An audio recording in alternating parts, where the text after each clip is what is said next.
Qué bueno estar juntos esta noche, unidos por las redes sociales en esta ocasión, unidos también por la palabra de Dios y por el buen espíritu de nuestro Señor que nos da de su iluminación, que nos da de su presencia, que nos hace sus hijos y nos hace hermanos en Cristo. Gracias por unirse a nuestro estudio bíblico, gracias por sacar un rato, apartar un rato de su agenda para poder abrir la palabra de Dios y aprender juntos.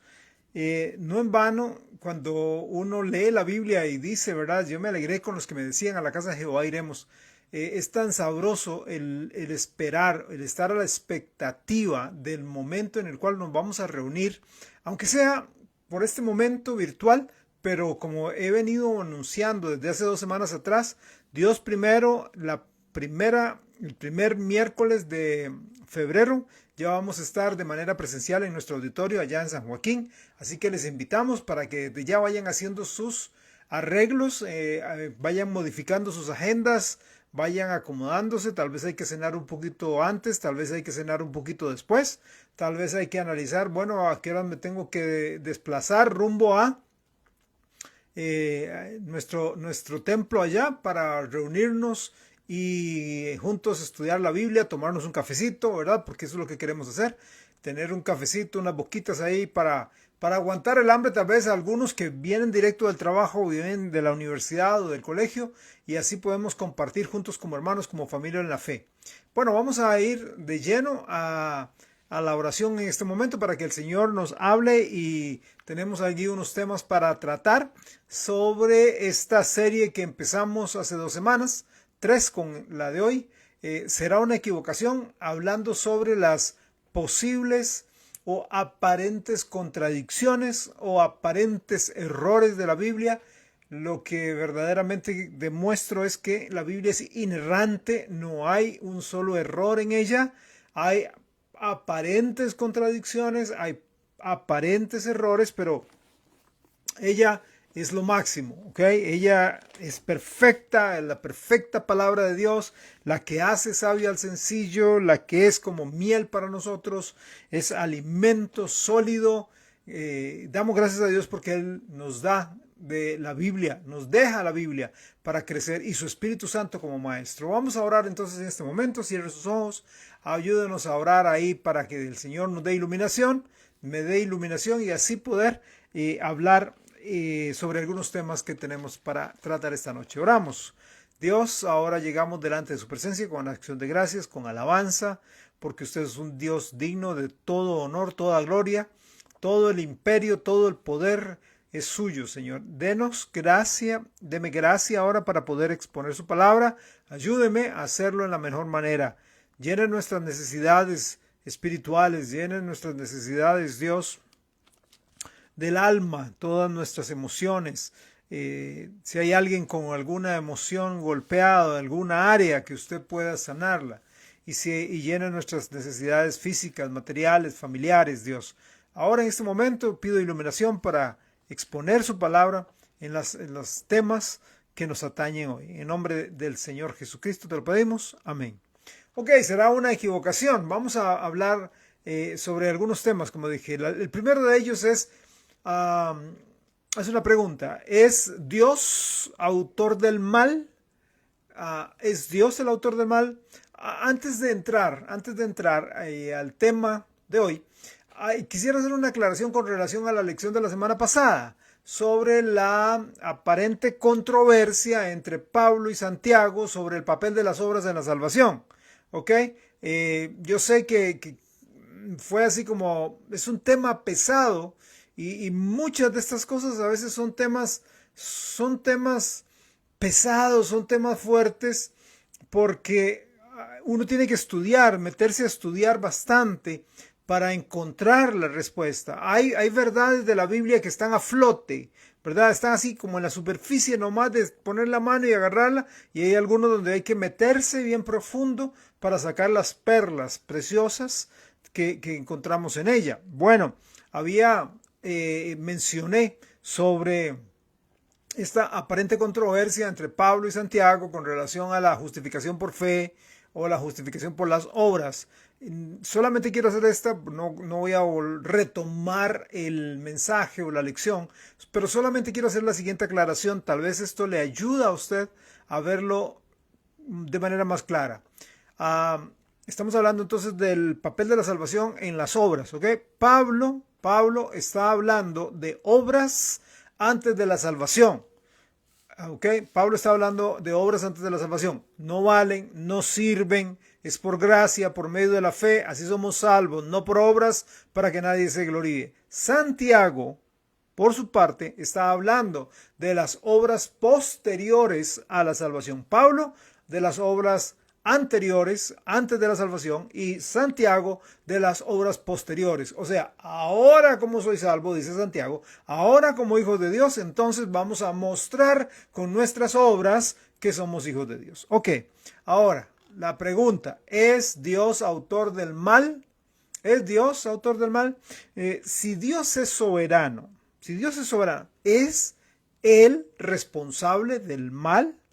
Pues la respuesta es no. No, jamás.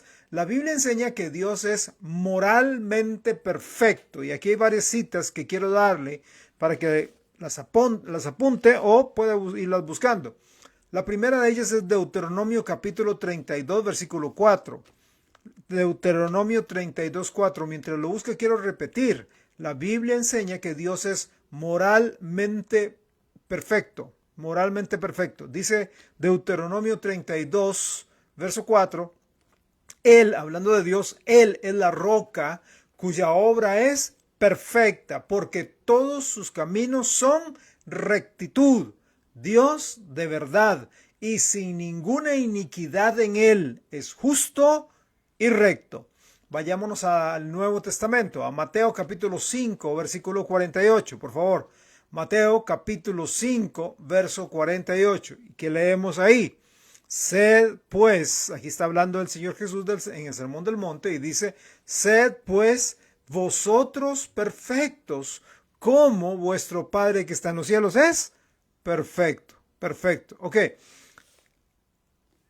Dios es perfecto, moralmente bueno, moralmente recto, pero también para Dios, al ser así, al ser perfecto, al ser recto, a Él le es imposible pecar. Para Dios es imposible pecar. Hebreos capítulo 6, versículo 18. Carta a los Hebreos. Carta a los Hebreos, capítulo 6, verso 18. Carta a los Hebreos, capítulo 6, verso 18 dice, para que por dos cosas inmutables, en las cuales es imposible que Dios mienta, tengamos un fortísimo consuelo los que hemos acudido para asirnos de la esperanza puesta delante de nosotros. Otra vez, dice al principio, para que por dos cosas inmutables en las cuales es imposible que Dios mienta.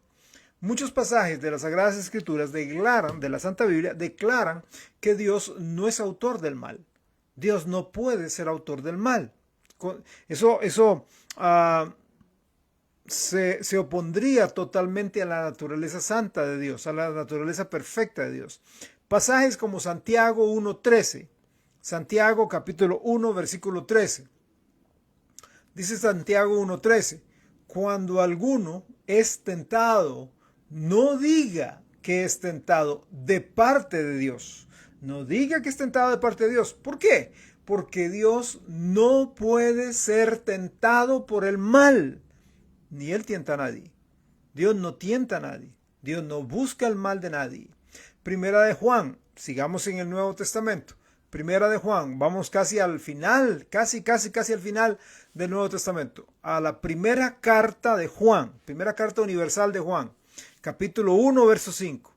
Primera de Juan 1:5. Dice, este es el mensaje que hemos oído de Él y os anunciamos. ¿Ok? ¿Cuál es ese mensaje? Dios es luz y no hay ningunas tinieblas en Él. Ay, qué malo es Dios. No, Dios no es malo. En Dios no hay tinieblas. Dios es bueno. Siempre en el Nuevo Testamento sigamos con otro pasaje, Primera de Corintios, primera carta a los Corintios, capítulo 14, verso 33. Primera a los Corintios 14:33. Por favor, búsquelo ahí de su Biblia. Primera a los Corintios capítulo 14, verso 33. Y dice así la Santa Escritura. Pues Dios no es Dios de confusión. Dios no es de confusión, sino de paz, como en todas las iglesias de los santos. Dios no es Dios de confusión. Entonces cuando usted está así, dice que no sé, me confundí con esto, que la confusión es humana. La confusión es a veces porque yo estoy malinterpretando la Biblia, porque no estoy interpretando correctamente la palabra, o porque me lo están enseñando mal, ¿verdad? Me están haciendo un arroz con mango. Ahora bien, si esto es cierto, si Dios no es Dios de confusión, si es cierto, de ninguna manera Dios no puede ser autor del mal, de ninguna manera. Además, cuando Él terminó su creación, recuerda allá en Génesis, cuando Él termina su creación, vio todo lo que Él había hecho. ¿Y qué fue lo que dijo? Él dijo que era bueno en gran manera.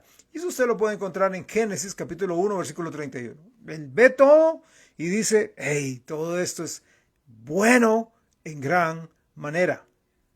Así que dentro de todo lo que Él crea, jamás puede crear el mal. Ahora, de vez en cuando hay personas, hay alguna que otra persona, que utilizará un pasaje en Isaías, y yo quiero invitarlo para que lo busque.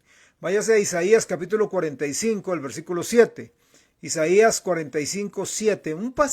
Este pasaje es utilizado por algunas personas como un argumento, como su argumento para señalar que Dios es creador y propiciador del mal también como parte de toda la creación. O sea, como Dios creó toda la creación y hay bien, también entonces hay mal y Dios creó entonces el mal. ¿Ok? Isaías capítulo 45, ¿lo tiene ahí? Isaías 45, versículo 7. Isaías 45, 7. Dice, que formo la luz, aquí está hablando Dios, y que formo la luz y creo las tinieblas, que hago la paz y creo la adversidad. Hay algunas versiones que esta palabra adversidad dice calamidad, creo la calamidad. Otros dicen que creo el mal. ¿Ok? Algunas versiones. Luego dice, yo Jehová soy el que hago todo esto. Entonces dicen, ahí está, Dios crea la luz y crea las tinieblas. Él crea la paz y crea la adversidad o la calamidad o el mal. Ok, es importante comprender con quién es que estamos tratando. Ok, mucha gente ve a Dios de tú a tú, ¿verdad? Como un igual a él o a ella. No, es necesario entender que estamos tratando con Dios. Y Dios no es un hombre, Dios no es un ser humano que mienta, que se arrepienta. Su justicia es absoluta, su justicia es soberana. Y esta justicia, y no se me pierda acá, por favor, esta justicia de Dios, esta rectitud de Dios, exige que se castigue el pecado. Exige que se castigue el pecado. Ese juicio toma formas tanto temporales o sea, terrenales, así como eternas. ¿Ok? Vea Mateo, para ir entendiendo esto, vea Mateo capítulo 25, versículo 41. Mateo capítulo 25, verso 41, por favor. Mateo 25, 41. Dice así. Entonces, Mateo 25, 41, entonces dirá a los de la izquierda, apartaos de mí, malditos, al fuego eterno, preparado para el diablo y sus ángeles. Y otro pasaje fuerte, lo encontramos en el último libro de la Biblia, en el libro de Apocalipsis. Así que vaya rapidito ahí a su Biblia. Puede agilizar sus dedos haciendo pasar rapidito las páginas de la escritura, o si tiene la Biblia electrónicamente, Apocalipsis capítulo 20, versículos 11 al 15. Apocalipsis capítulo 20, versículos 11 al 15. Apocalipsis 20, 11 al 15. Dice, y vi un gran trono blanco, y al que estaba sentado en él, de delante del cual huyeron la tierra y el cielo, y ningún lugar se encontró para ellos. Y vi a los muertos grandes y pequeños, de pie ante Dios. Y los libros fueron abiertos, y otro libro fue abierto, el cual es el libro de la vida. Y fueron juzgados los muertos por todas las cosas o por las cosas que estaban escritas en los libros según sus obras. Versículo 13. Y el mar entregó los muertos que había en él, y la muerte y el Hades entregaron los muertos que había en ellos, y fueron juzgados cada uno según sus obras. Y la muerte y el Hades fueron lanzados al lago de fuego. Ahora aquí, esta es la muerte segunda, y el que no se halló inscrito en el libro de la vida fue lanzado al lago de fuego. Fue lanzado al lago de fuego. ¿Ok? Muy a menudo, la ejecución de la justicia de Dios a veces es llamada mala. A veces es llamada mala. Porque les parece mala a quienes la padecen o porque lo ven desde la perspectiva humana, que es finita, que es emocional, que es controlada por los sentimientos, que es inclinada, no es objetiva, sino es subjetiva, y es controlada por una naturaleza caída. O sea, el ser humano no entiende la justicia de Dios. Dios, la gente dice muchas veces, ay, que la justicia sea hecha, que Dios haga justicia. La justicia de Dios no se inclina ni un grado a un lado, ni un grado a otro, ni un grado a la izquierda, ni un grado a la derecha, ni un grado para arriba, ni un grado para abajo. La justicia de Dios es totalmente equitativa. Y eso a muchas personas, sinceramente, no les cae bien. Entonces, una persona, por ejemplo, la Biblia dice, y es clara, el alma que pecare se morirá. No, pero ¿por qué así? Ay, pero qué fanático, ¿verdad? Ay, qué raro Dios, ¿verdad? No, es porque no entendemos la justicia de Dios. Hablando específicamente de la aplicación de la disciplina o del rigor hacia la gente, la Biblia dice, y leamos Hebreos capítulo 12, versículo 11. Hebreos capítulo 12, verso 11, por favor. Hebreos 12, 11 dice, es verdad que ninguna disciplina al presente parece ser causa de gozo. O sea, usted lo disciplinan, ninguna disciplina. Usted dice, ay, qué lindo, ay, qué dicha, muchas gracias, ¿verdad? Cuando un hijo recibe unas nalgaditas por haber hecho algo, por haber violado un principio, un mandato en casa, el chico no dice, ay, papi, mami, gracias por esas nalgadas, qué bien me van a hacer. No. Dice, más bien, sino de tristeza. La disciplina se ve como tristeza, pero después da fruto apacible de justicia a los que por ella han sido ejercitados. Yo he escuchado a mucha gente, y tal vez usted también, ha escuchado a mucha gente llamando a Dios malo. Es que Dios es malo, porque Él siempre es perfecto en su justicia. Y al ser perfecto en su justicia, Él castiga a gente en el infierno. Mucha gente dice, no, ay, ¿cómo Dios puede ser tan... Dios, si Él es bueno, no va a mandar a nadie al infierno. Eso sería ser alcahueta. Eso sería un semidios, un Dios hecho por nuestra mente, no el Dios recto de la Biblia, no el Creador todopoderoso, no, porque el Creador todopoderoso es recto, es justo, es puro, es inmutable, no cambia, ¿verdad? Es santo, ¿okay? Lo que Él dice lo hará. No es alguien que dice hoy algo y mañana, movido por las emociones, dice otra cosa, ¿verdad?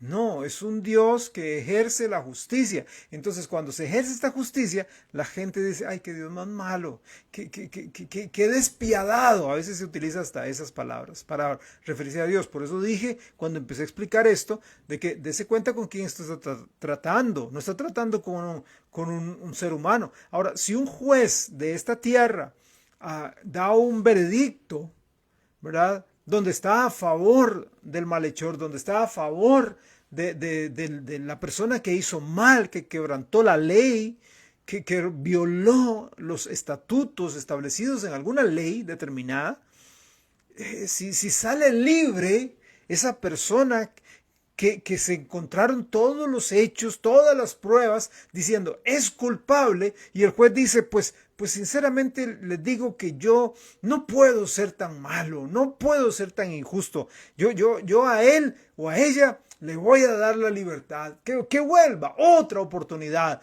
Ya lleva 5, pero no importa, 6 oportunidades, y sigue y sigue y sigue delinquiendo. Entonces, ¿qué diría usted? ¡Qué barbaridad de juez! ¡Qué irresponsabilidad! ¿Verdad? Bueno, Dios, usted no tiene que decir eso, porque Dios es justo. Y Él va a pagar a cada uno según lo que ha hecho. Ahora, sin embargo, quiero decir esto y quiero entrar aquí un poquito más técnico. La palabra hebrea para mal es la palabra ra, R-A, en nuestro español, obviamente, españolizada. Ra, usada aquí, no siempre significa mal moral, ¿ok? No siempre significa mal moral.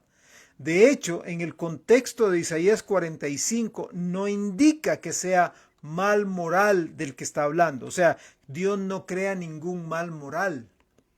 También hay un sentido indirecto en el que Dios es señalado como el autor del mal moral. Y voy a explicarle.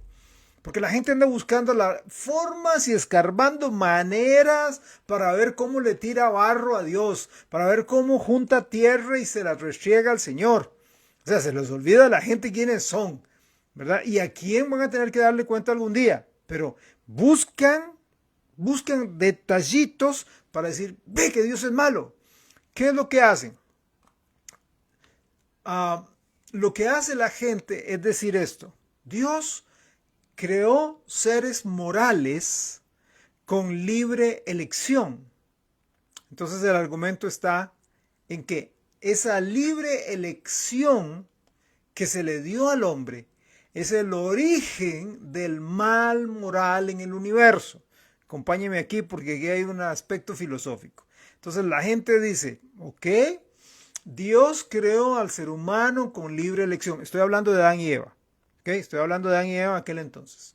Ellos tenían libre elección. El Señor los puso en el jardín y les dijo, mire, de todo fruto pueden comer, pero del árbol de la ciencia del bien y del mal no comerás. Tenían la opción de no comer, tenían la opción de comer. O sea, tenían libre albedrío.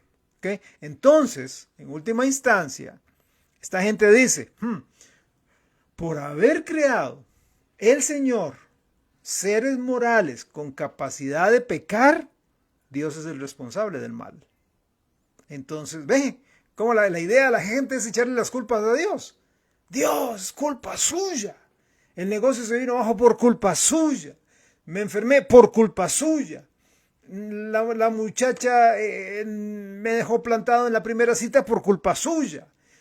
Me quedé en las notas en el colegio o en la universidad por culpa suya. Las cosas salieron mal por culpa suya. El ser humano anda buscando la manera de echarle la culpa a Dios por todo. Ahora, veamos esto con calma. Si bien es cierto, Dios es responsable de crear criaturas morales, Adán y Eva, que tuvieran la capacidad de decidir entre el bien y el mal, entre escoger, obedecer o desobedecer, tenían la capacidad de pecar, sí, pero también tenían la capacidad de entender, porque no eran faltos de entendimiento. Discúlpeme la expresión, no eran tontitos que no sabían lo que estaban haciendo. Ellos tenían la capacidad de entender que serían responsables del mal moral en el que incurrieran o que realizaran. Dios hizo posible el mal al crear, sí, criaturas libres. Pero las criaturas libres hicieron que el mal fuera real. O sea, el ser humano, Adán y Eva, tenían en ellos la posibilidad del mal, la posibilidad de pecar. Pero Dios no los impulsó a pecar. Ellos decidieron hacer el mal. Entonces de repente aquí viene, yo sé la pregunta de unos cuantos más, y dice, ¿y entonces para qué Dios le puso eso? ¿Para qué Dios le puso el libre albedrío? ¿Para qué Dios entonces Dios, repito, piense por favor un poquito antes de saltar a esas conclusiones, que nuestra carne salta, ¿verdad? Pero entonces, ¿por qué Dios les hubiera quitado eso? El libre albedrío. Adán y Eva los pone en el huerto del Edén. Entonces pregunto, si lo hace así, de repente la raza humana diría, alguien por en algún momento diría, es que no pecan porque son máquinas, son autómatas, no tienen libre albedrío. Dios no creó máquinas, Dios no creó muñecos, Dios no creó monigotes, Dios creó seres humanos donde puso el bien y el mal en ellos, ¿verdad? Donde ellos tenían la capacidad de amar a Dios. Dios quería que ellos tuvieran la voluntad para amarlo. O sea, pudo haber creado un muñeco, ¿sí? Pudo haber creado un robot y haber dicho, ok, cuando yo palmeo, me dicen aleluya. Y cuando yo palmeo, me dicen gloria a Dios. Y cuando yo palmeo 2 veces, me dicen, amo a Dios con todo mi corazón. No, así no funciona. Así no funciona. Funciona que nazca del corazón. Entonces Dios pone libre albedrío. Dios pone libre escogimiento. ¿Ok? Dios no creó máquinas, crea seres humanos libres, inteligentes, capaces de pensar, analizar, evaluar, sintetizar, decidir. Pero fue el ser humano quien decidió usar mal, por su propia elección, lo que Dios le dio. ¿Ok? Tenían dentro de ellos, sí. Es como, piense un momento usted. Digamos que, no sé, por alguna cosa fortuita, el día de mañana recibe una llamada a usted a las 9 de la mañana donde le dicen, mire, usted no conocía, pero usted tenía un tío que era multimillonario y le dejó a usted 15 millones de dólares. Está. Usted puede hacer con ese dinero bien o puede hacer mal, ¿cierto? Usted lo tiene ya en su posesión. Usted puede llegar y decir, con esto pues sí, voy a ayudar a mi mamá, a mi papá, a mi familia, voy a hacer esto, voy a hacer aquello. O puede llegar y decir, me doy la vida loca ahora, y voy y lo despilfarro y lo boto. Usted es quien decide. Eso sucedió con Adán y Eva. Ahora, por supuesto, la posibilidad del mal, es decir, la libre elección, es en sí misma algo bueno, ¿verdad? Entonces, Dios creó solo cosas buenas. Una de las cosas fue el poder del libre albedrío. Y las criaturas morales lo que hicieron fue producir el mal. Sin embargo, Dios es el autor de un universo moral y en este sentido indirecto y último es el autor de la posibilidad del mal, sí. Por supuesto, Dios solo permitió el mal, pero Dios no lo promueve. Dios no lo aplaude. ¿Ok? Finalmente, al fin del tiempo, Dios va a llegar a producir un bien mayor. Y Él mostrará a los hombres el fruto de haber escogido y haber hecho lo bueno. ¿Y qué es lo bueno para el ser humano hoy? Recibir a Jesucristo como su Salvador personal. Tener a Jesucristo como su Salvador personal. Ok, habiendo dicho esto de si es Dios el autor del mal, de repente, hay otra pregunta, a manera casi como de contradicción que me llegó, y es esta. Mateo 6 dice, no nos metas en la tentación. Pero si Dios no tienta a nadie, ¿cómo es esto? ¿Verdad? Ok, en Mateo capítulo 6, versículo 13, vaya buscando Mateo capítulo 6, versículo 13. Ahí está lo que se conoce comúnmente como el Padre Nuestro, ¿sí? El Padre Nuestro. Entonces, ahí en Mateo 6:13, ¿por qué se menciona que debemos orar para que Dios no nos meta, o sea, Dios no nos lleve a la tentación o en la tentación? cuando en otra parte de la Biblia dice que Dios no tienta a nadie. ¿Okay? Muy bien, vamos al pasaje. Mateo capítulo 6, versículos o a los pasajes. Mateo, donde hay esta aparente contradicción. Mateo 6, versículos 9 al 13. Mateo 6, 9 al 13. Mateo 6, 9. Dice, vosotros pues oraréis así. Padre nuestro que estás en los cielos, santificado sea tu nombre. Venga tu reino. Hágase tu voluntad como en el cielo, así también en la tierra. El pan nuestro de cada día, dánoslo hoy. Y perdónanos nuestras deudas como también nosotros perdonamos a nuestros deudores. Versículo 13 y ojo, aquí es donde viene el punto. Versículo 13. Y no nos metas en tentación, mas líbranos del mal, porque tuyo es el reino y el poder y la gloria por los siglos de los siglos. Amén. O sea, Dios, en una oración así, Dios, no me metas en la tentación. Dios, no me metas en la tentación. Dios, más bien líbrame del mal. ¿Ok? Aparentemente, según algunos, este pasaje contradice a Santiago 1.13. A Santiago 1.13. ¿Qué dice Santiago 1.13? Búsquelo de su Biblia, por favor. Libro de Santiago. Carta de el apóstol Santiago. Capítulo 1, verso 13. Dice, cuando alguno es tentado, no diga que es tentado de parte de Dios, porque Dios no puede ser tentado por el mal, ni Él tienta a nadie. Ojo ahí, ese pedacito, ni Él tienta a nadie. Volviendo a Mateo 5.13, no nos metas en tentación, ni Él tienta a nadie. ¿Cómo es esto? No nos metas en tentación, pero la Biblia dice, en Santiago, ni Él tienta a nadie. Ok, Dios puede probarnos, pero jamás nos tentará a pecar, jamás. Cuando nosotros somos tentados, arrastrados, jalados, seducidos, atrapados por nuestras propias concupiscencias, por nuestros propios deseos o pasiones. ¿Ok? Vea lo que dice, otra vez volviendo a Santiago, y voy a leer nuevamente el versículo 13, pero le vamos a adjuntar el versículo 14. Santiago, capítulo 1, versos 13 y 14, por favor.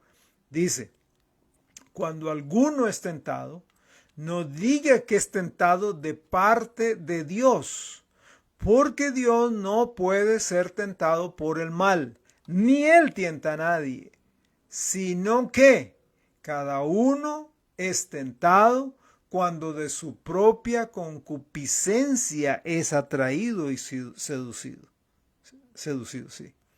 Por lo tanto, se debe invocar o buscar a Dios. Eso es lo que en sí encierra esa porción del Padre Nuestro. Ese versículo de Mateo 5.13. No es que le está diciendo, Dios, usted no me meta en la tentación que usted fabricó. No, eso no está diciendo. Eso no es lo que está diciendo Mateo 5.13. Lo que está diciendo es que yo debo buscar a Dios, yo debo invocar a Dios para que Él ordene mi vida de tal manera que yo no sea llevado a situaciones en las que yo sea tentado. Yo tengo mis debilidades. Cada uno de ustedes que me está escuchando en este momento o que me escuchará posteriormente tiene sus debilidades, tiene sus atracciones, tiene sus pecados mascota, como un amigo mío los llama, tiene sus placeres escondidos, ¿sí? Sus concupiscencias, sus deseos, y esos deseos nos jalan a pecar. Entonces, en otras palabras, es una petición, no me metas en la tentación, Señor. Es una petición enfocada a buscar la guía de Dios a través del campo minado del pecado que diariamente tenemos en esta vida. Estamos sorteando en el pecado, en casa, en la calle, en el trabajo, en el colegio, en la universidad, en la iglesia, en cualquier lugar. Ahí vamos, como en un campo minado, sorteando. Entonces, Señor, yo te pido, por favor, que me ayudes a no hacer provisión para mi carne, como dice Romanos 13:14. Señor, que me ayudes a no caer en la tentación. Señor, ayúdame y dame la fuerza para que esa concupiscencia, ese deseo que me quiere jalar, que me seduce, que me dice, venga, que vea qué bonito, venga, vea qué rico, venga, vea qué bueno, no le haga caso, sea fuerte, venza eso. No es que le estoy diciendo a Dios que no me meta en la tentación que Él creó para mí, porque Dios no tienta a nadie, sino que le estoy pidiendo fuerzas a Dios para no caer en la tentación. Dice incluso el resto del pasaje en Mateo 5:13, mas líbranos del mal. ¿Cuál mal? El mal que hay en mí, el mal que hay en el mundo, el mal que el diablo fabrica. Entonces Dios dame la fuerza para no caer. A eso es lo que se refiere el pasaje. Bien, otro inquietud más, ¿ok? Es la siguiente. ¿Cómo es que en Génesis capítulo 6, versículos 6 y 7, dice que Dios se arrepintió? ¿Okay? Ahorita vamos a leer el texto. Pero ahí ¿cómo es que en Génesis 6, capítulo 6, versículos 6 y 7, dice que Dios se arrepintió?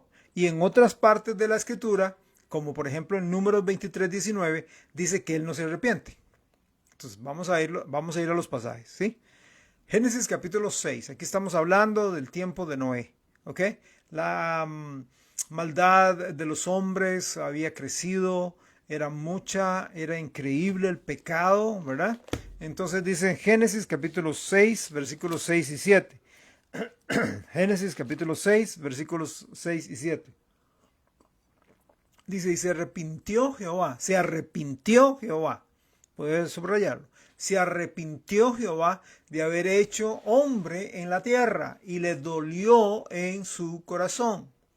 Y dijo Jehová, raeré de sobre la faz de la tierra a los hombres que he creado, desde el hombre hasta la bestia y hasta el reptil y aves del cielo, pues segunda vez, arrepiento de haberlos hecho.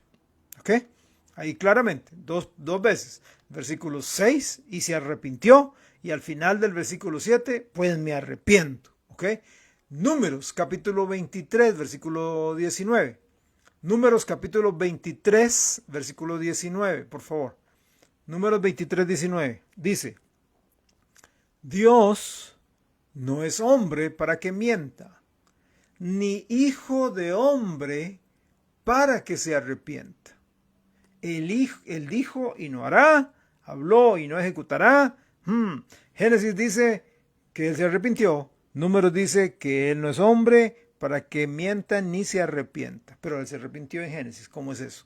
Bueno, creo que lo primero acá que deberíamos preguntarnos para dar un tratamiento adecuado al pasaje sería lo siguiente.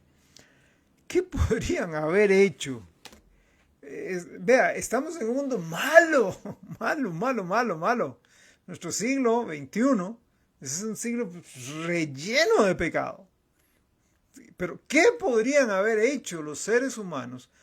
¿Qué clase de vida tan libertina, tan pecaminosa, tan pública pudieron haber llevado para merecer el disgusto de Dios al punto de raeré toda la raza humana, salvo Noé, su esposa, sus 3 hijos y la esposa de cada uno de ellos? O sea, ¿qué fue lo que pasó? Eso es lo que deberíamos preguntarnos, ¿cierto? Ahora, si bien es perfectamente cierto que Dios en su omnisciencia soberana, Él sabe todas las cosas de antemano y que nada de lo que sucede puede sorprenderlo, es un error inferir de esto que Él es incapaz de sentir emoción. Porque algunas personas cuando piensan en Dios, piensan en un ser como inerte, ¿ok? Si bien es cierto, Juan 4:24 dice que Dios es espíritu, entonces dicen, no, él no tiene emoción, él no reacciona. O sea, ante la depravación del ser humano, ante la depravación, la degeneración voluntaria de las criaturas que él había hecho, no, tiene que estar impávido. No, la palabra de Dios nunca presenta al Señor como un ser impasible, incapaz de sufrir dolor o ira, sino todo lo contrario. Esto se debe a que Él es un Dios que ama, es un Dios que tiene cuidado, es un Dios de amor, es un Dios que se preocupa profundamente incluso por aquellos hijos ingratos de Adán, que se han burlado de sus preciosas promesas, de la bella vida que les ha dejado y han jugado con su misericordia. La profundidad de la corrupción en la que se había hundido la raza humana en la época de Noé era completamente repugnante, nauseabunda para un Dios de justicia y santidad como el nuestro. Lo que pasa es que otra vez nosotros pensamos en función de nosotros. Nosotros nos vamos acostumbrando al pecado. Lo que antes era pecado para nosotros, a lo que antes era grotesco para nosotros, ¿verdad? Antes usted viendo la televisión, en alguna película, en alguna serie, salía alguna escena y usted decía, uy, no, eso no. Pero al estar constantemente viéndola, nuestros estándares se van bajando. Es como cuando la gente empieza a ver películas de terror, ¿ok? Y utilizo este ejemplo. Mi punto aquí no es decir si son buenas o malas las películas de terror, pero el punto es el siguiente. Una persona empieza a ver películas de terror, ¿ok? Y entonces al principio, y se hace aquí, brinca y se le paran los pelos y ya ve la segunda película, ya ve la tercera, ya ve la cuarta, ya ve y de repente se da cuenta que su conciencia se cauterizó, ya no le da miedo. Ya no le da miedo ver eso. Bueno, lo mismo sucede con el pecado. Lo mismo. Y el problema de nosotros es eso, que vamos cauterizando la conciencia, vamos endureciendo nuestro corazón. En cambio, Dios no. Dios siempre tiene un corazón sensible, puro, santo. Pero nosotros no. Y entonces vemos lo más comúnmente. Vea hoy día. Ya nos entra por aquí y nos sale por aquí. Antes decían, en esta semana murió una persona. Y nosotros, qué horrible, qué feo, qué situación más fea. Hoy muere 1, 2, 3 por día. ¿Y cómo habrá muerto? Contame, lo mató un carro, lo agarraron a balazos, y con qué rifle era, y no hay fotos, y pasemos las fotos para verla, y nuestra conciencia está cauterizada. Dios no, Dios sigue siendo puro, Dios sigue siendo santo, ¿ok? Entonces, Dios le da dolor el pecado del ser humano, Dios le da asco el pecado del ser humano, ¿ok? Dios responde entonces, hablando de Génesis 6, Dios responde a esos repugnantes excesos de la manera en cómo lo exigía su rectitud y pureza. O sea, no es que, ¡ay, qué barbaridad! El hombre vive la vida loca, hay asesinatos, dice Génesis 6, que la violencia había creado. Ojo, échale un ojito a nuestra sociedad, no solo costarricense, nuestra sociedad latinoamericana, nuestra sociedad americana, nuestra sociedad mundial. Échele un ojito cómo está convulsa, violenta, degenerada, depravada. A lo bueno llaman malo, a lo malo llaman bueno. Donde hay ladrones, injustos. Bueno, es un descaro. Donde no hay reglas, donde no hay normas. Los padres perdieron los estándares, los educadores, docentes perdieron los estándares. Donde manejan unos cuantos al mundo, ¿verdad? Así es el mundo en que vivimos.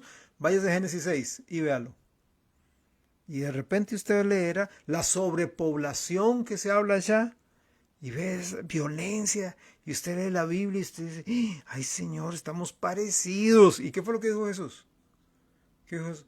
Como en los días de Noé, así será la venida del Hijo del Hombre. Como en los días de Noé. Estamos acercándonos a pasos agigantados a la venida. La gente dice, ojalá que se reduzcan los homicidios, ojalá que se reduzca el narcotráfico, ojalá que... No se va a reducir. Damas y caballeros, no se va a reducir. ¿Por qué? Porque estamos en los últimos días. Ay, pastor, ¿usted no quiere que se reduzcan? Claro que sí, ojalá no hubiera ningún muerto. Ojalá no mataran a nadie. Ojalá no hubiera narcotráfico, tratante de blancas, que tomaran gente y la vendieran, que hicieran tráfico de órganos y todas las barbaridades que hay hoy. La pornografía infantil y todas esas cochinadas que hay hoy. Ojalá no hubiera, pero va a seguir. ¿Por qué? Porque la maldad de los hombres se ha multiplicado sobre la tierra. Génesis capítulo 6. Génesis capítulo 6. Entonces, ¿Dios qué tiene que hacer? Tapar los ojos y decir, no, no veo, no veo, no oigo, no veo, no hablo, no oigo, no veo, no hablo. No, Dios es santo y Dios dice, yo tengo que operar. Mi justicia, mi rectitud, mi pureza, tienen que moverme a operar.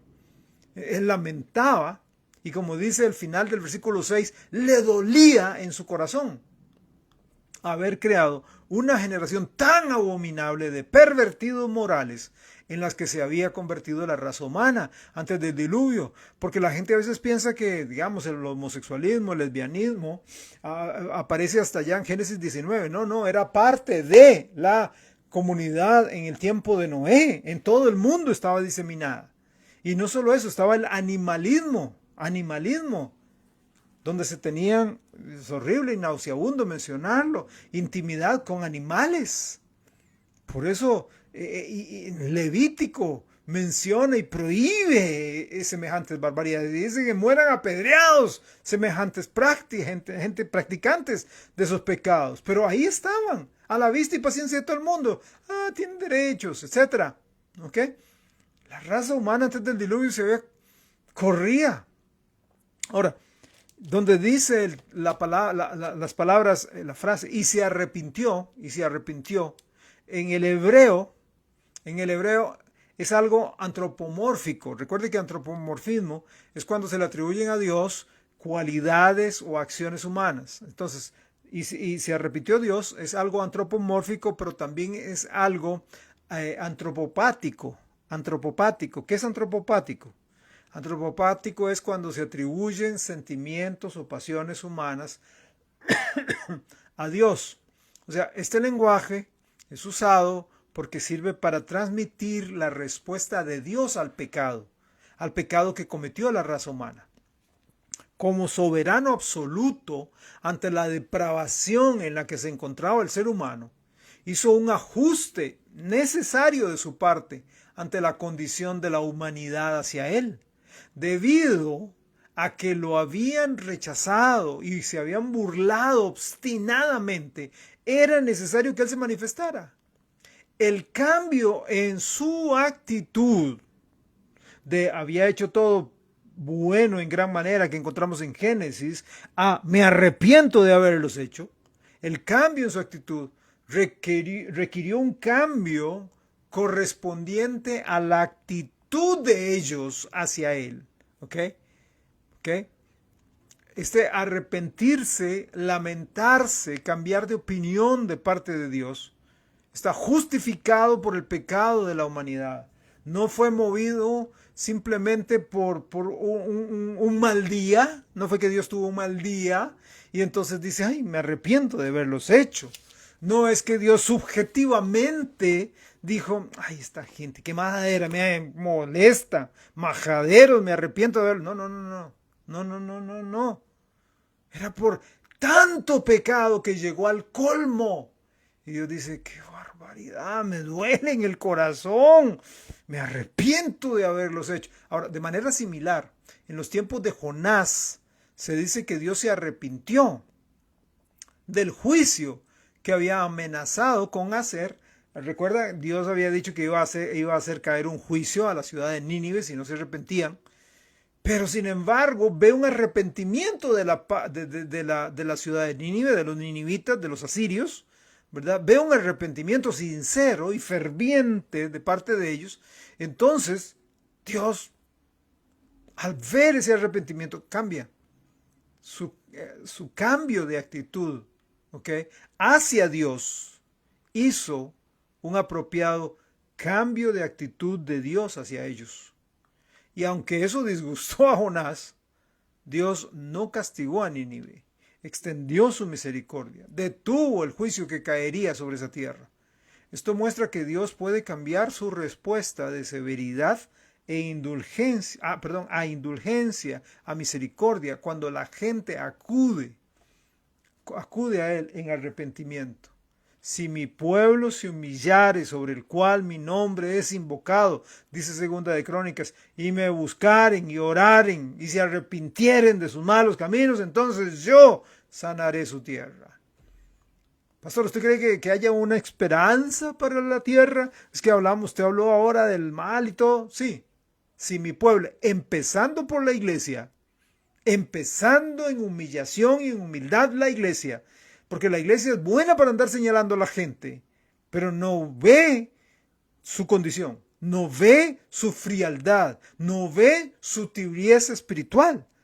Hoy sí, mañana no, cuando tengo chance, cuando puedo, cuando quiero, cuando me da la regalada gana. No, no, no.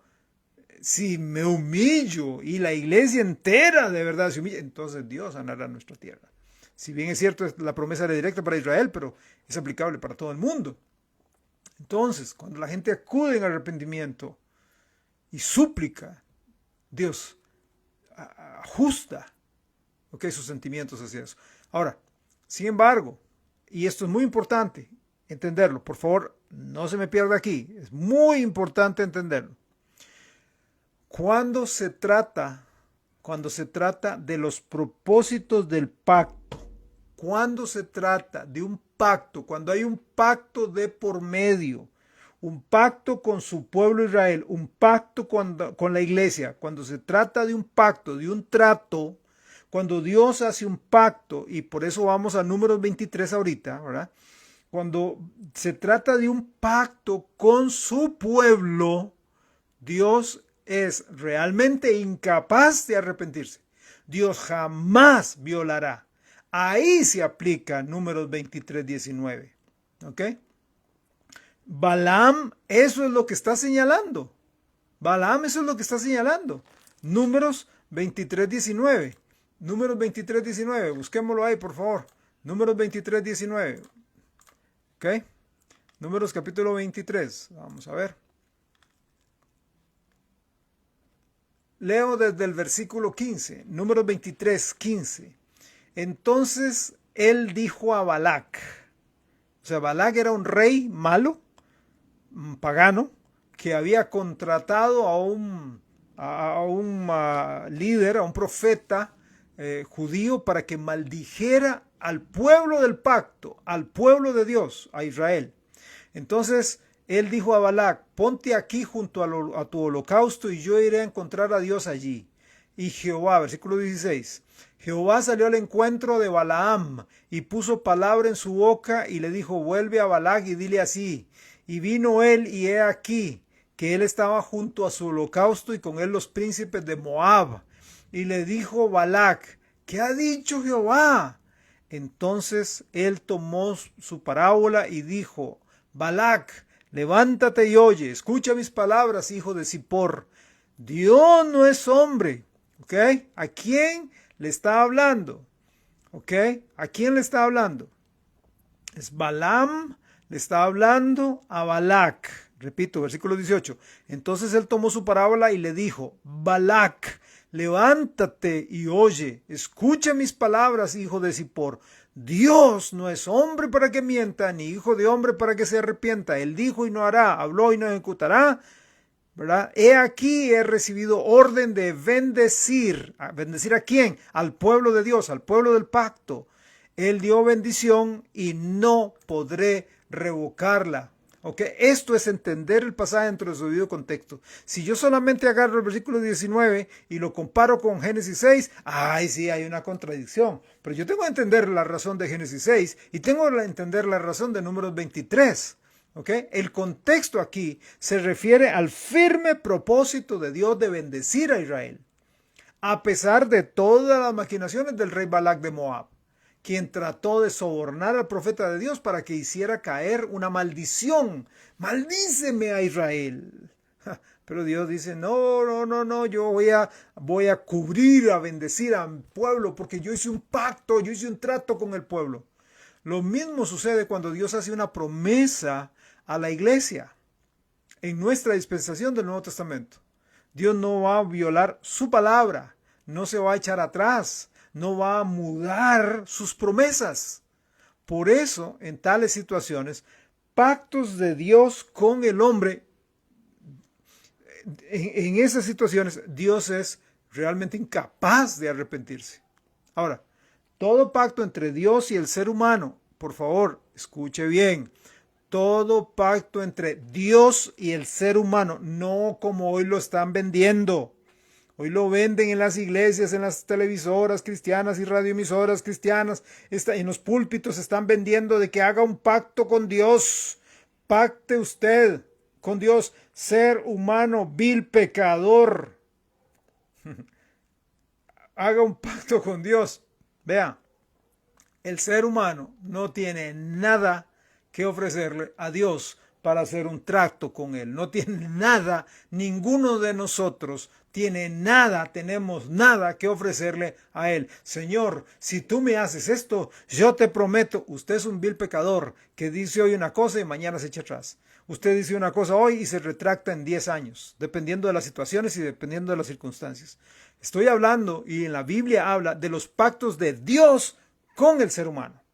En esos pactos de Dios con el ser humano, aunque el hombre falle, Dios no es hombre para que mienta, ni hijo de hombre para que se arrepienta. Dios no se retractará de ningún pacto que ha hecho con los seres humanos. Ni el pacto abrámico, ni el pacto de Noé con Noé, ni el nuevo pacto. Dios no va a echarse atrás de ningún pacto. Pero cuando no hay pacto de por medio, Dios, viendo la maldad en Génesis 6, viendo la maldad del ser humano, le dolió. Se arrepintió de haber creado, porque Dios es un ser que tiene emociones. Por eso nos hizo a su imagen y semejanza, por eso usted tiene emociones. Por eso usted llora, ríe, se enoja, ama, porque usted tiene una partecita de Dios en usted. ¿Ok? Todo pacto, todo trato de Dios con el ser humano será honrado por Dios y su palabra es inquebrantable. ¿Ok? Bueno, espero en Dios que haya quedado claro. Ahí me quedaron un par de temas que iba a tratar ahora, pero por el tiempo no los voy a tratar porque si no, no quiero abusarme de ustedes. Dios primero, la próxima semana estaré tratando estos y otros más ahí que tengo ahí, que me han llegado y aún así me siguen llegando uno que otro. No creo verlos todos en este mes, pero ahí los voy a dejar en un backup, ¿verdad? Guardaditos para en otra ocasión seguir adelante. Vamos a orar en este momento y le invito para que se una a nosotros. En el nombre de Cristo Jesús estoy, Dios, llegando delante de su presencia con acción de gracias, dándote las gracias por la belleza de tu palabra, dándote las gracias, Señor, por el Espíritu Santo que es nuestro Maestro, dándote gracias, Dios, también por hombres y mujeres que han estudiado este libro por años y han escrito libros, han escrito artículos, han escrito diccionarios, han escrito enciclopedias, Dios, que a personas tan limitadas de entendimiento como yo me ayudan, Señor, a nadar en esos lugares, me ayudan a bucear en esos lugares y me has dado, Señor, entendimiento, porque todo lo que tengo te lo debo a ti. Yo no tengo nada por mis propios méritos. Cualquier cosa buena, todo don perfecto desciende de usted.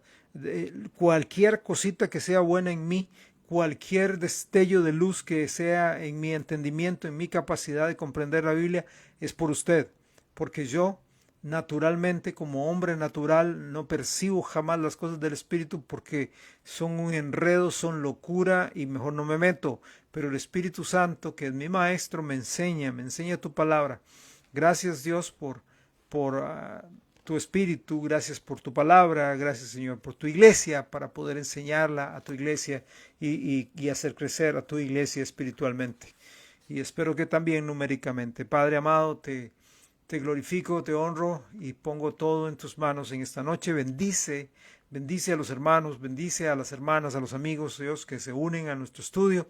Y oro para que tengan claridad, oro para que puedan entregarse a ti, oro para que te podamos amar más y esperar tu venida con gozo, porque sé que vendrás pronto. En el nombre de Cristo Jesús te lo pedimos.